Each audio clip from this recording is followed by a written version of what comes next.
So I'm videoing y'all from the front of the bus. I'm in the driver's seat though. I don't want to drive it. I kind of got the bus on a whim because I needed fencing. Anyway, so I got this bus because I was like, oh, well, then it'd be a spot for me to do things and stuff in, you know. But like, it's been a journey. You know, I've had lots of different ideas with this thing, but right now, you can see it's full of stuff and things. Well, I mean, not living in my trauma, but you know, it is experience and how I've learned and grown, and you know, still got lots of growth and journey to go. But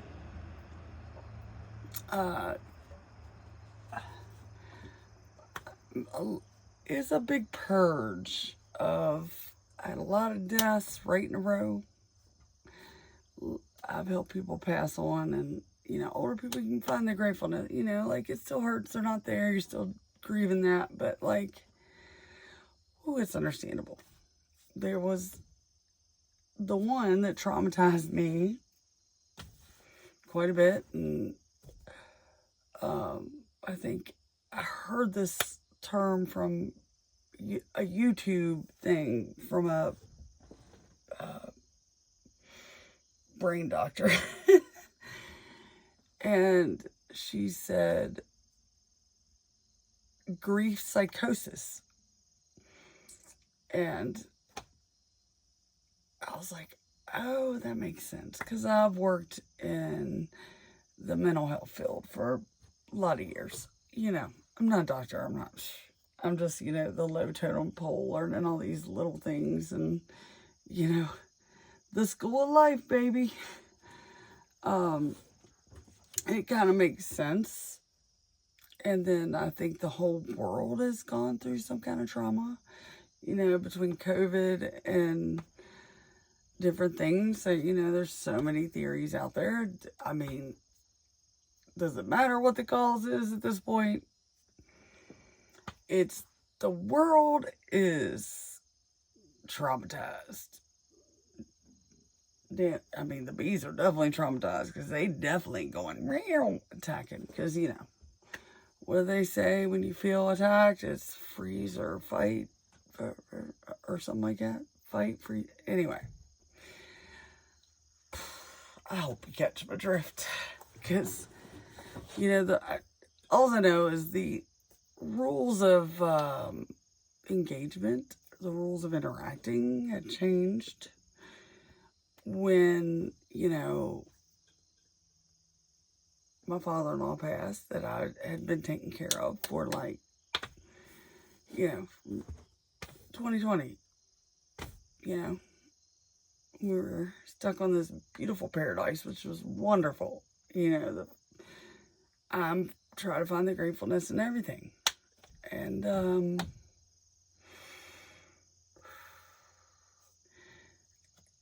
And it got rough because his health got worse mentally and physically and all the things when, you know, I grew up in a nursing home, so, and have done home health care with elderly, so like I'm pretty well versed in how that process is. But my father-in-law passes, I'm so grateful. I mean, I'm gonna miss it. I mean, you know, there's grief in him not actually being, but I'd already kind of grieved him because as his mind went, it was the hardest job I have ever worked, just because I always, you know, like end up caring and loving for the person, but this one, I mean, it's like my dad, you know. I'd gotten I got connected with the family in 2000. So, yeah. And he was a beautiful soul. And so, like, I dedicated the last bit of his life to him. You know, we lived next door to each other, so it was good. It was like, you know,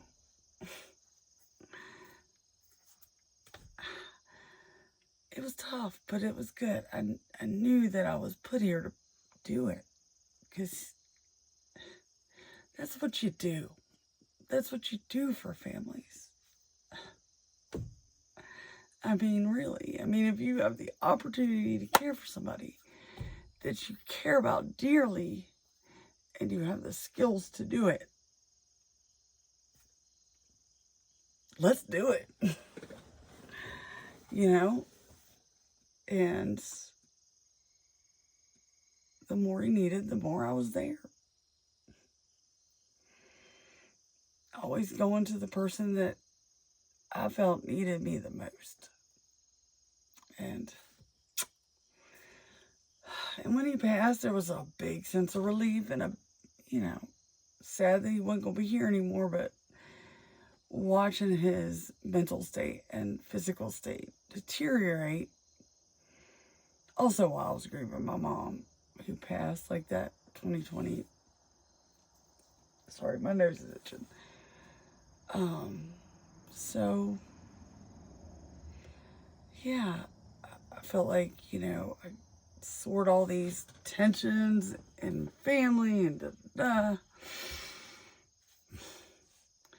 But when my brother, who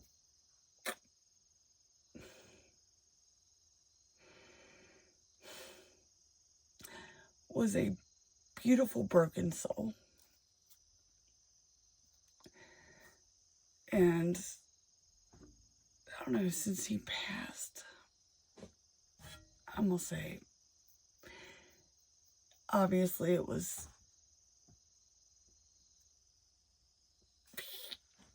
the biggest shock in my life. Old people, you have time to process. You know what's gonna happen. Him, we've been through, he was always in the world from the first trauma hits you as a child, because of the adults in your life, which happens. We're traumatizing our kids. It's just, we have to teach them how to deal with it and not live in it. So I woke up, well, my father-in-law passed, that happened. And then I realized the rules of engagement, of communication, of people had changed. And I think that's because of trauma. So you have everybody traumatized, living from trauma, trying to deal with their loved one's trauma. Some that just likes to take advantage of trauma. Those work it out of trauma, pointing their fingers. I used to do behavioral plans for people. Based on what they wanted wanted to change. Do it on yourself. That's hard, because, it's so easy to point that finger and be like, but usually it's a reflection of yourself. I mean, come on. So, in my journey, I've been working on the new rules and patterns of my trauma and everybody else's trauma. And as I process going through stuff, I've done littles at a time, because I don't know where my niche is, where my balance is, where's Jenny going to fit into the world, because I'm a helper, every job I've had the food thing, but I still found a way to help people when I worked in the food business. We, they used to call me Chicken Lady because I would deliver the leftover chickens. Fried chicken. Anyway, I always have found some way to help people and give in any job I've ever had. And having the opportunity to try to figure out where I fit to do that. And I've learned that I'm not going to do it in somebody else's establishment, because if your solutions and what you see is not fed, then I don't belong. So anyway, fast forward right now. This bus is about to take off. And, it's a yard sale. Ooh, ooh, ooh, ooh, ooh. And, I had a job when I was the worst of my worst. I was drinking all that, I was in grief psychosis, trying to medicate. Drug addicts aren't just drug addicts just to sweep, or people aren't doing things just to sweep, right? They're trying to fix something. And instead, they're shamed. So then, they go down that rabbit hole if they don't find a way to heal and don't know how. If you don't know how the F are you going to do it?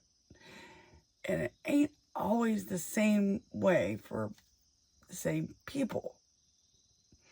It depends on your support system. And if they're together, because ain't nobody together. And if you say you got it together, dude, you're kidding yourself. But, hopefully one day, and I'll pray, because I still love y'all. I don't look at somebody that does drugs and not know there's a freaking human in them that is broken. So until you cross that line, because one of the things I've learned, teach people how to treat you. That's one of my first things that I saw and I started working on. Just been working on one little thing at a time. As I still have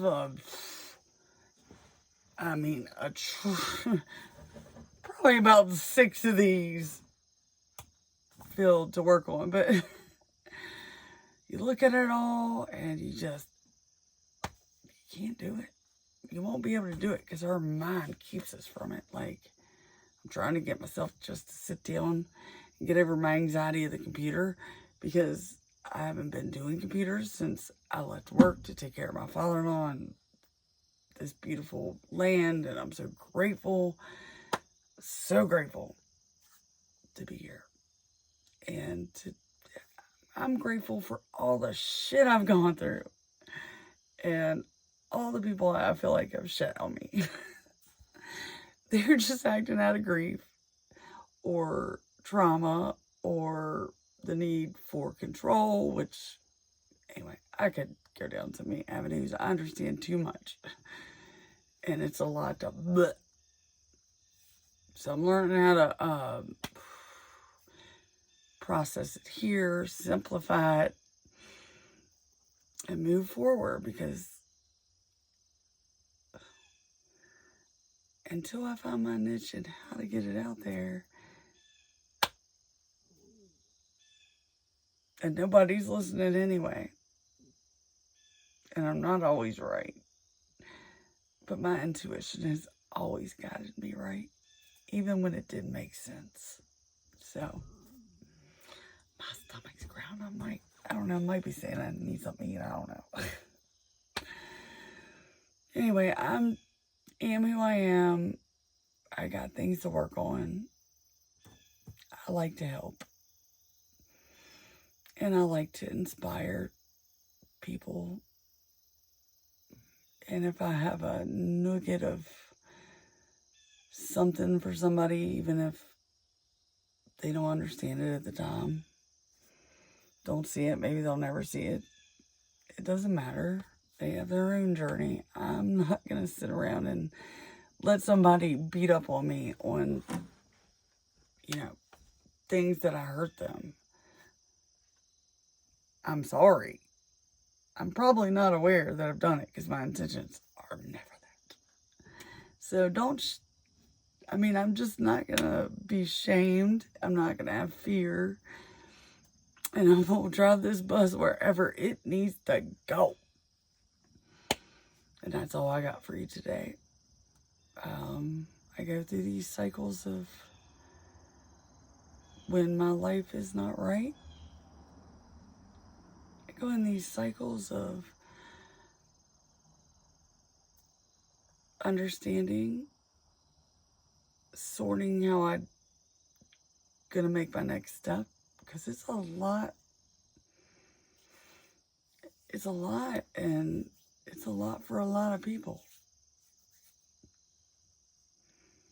And when somebody talks about their pain, don't tell them they're living in their trauma.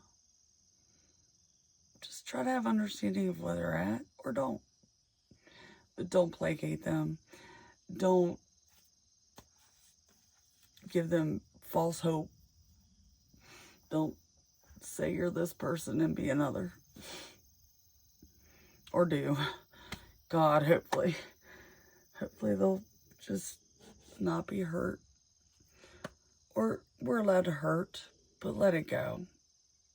Give it to God. It's a hard practice. Behaviors take a little while to change, and you can't change them all at once. So just keep going and trust yourself, because everybody has trauma and everybody has the solution for your life. I know that I spew that out a lot because I just want to help. So just find a way to present it that is like a baby spoonful, and let it go. Let it go, because sometimes we get into fixing somebody else's life because we are avoiding our own. Just a little extra nugget. Anyway, I hope y'all are doing well.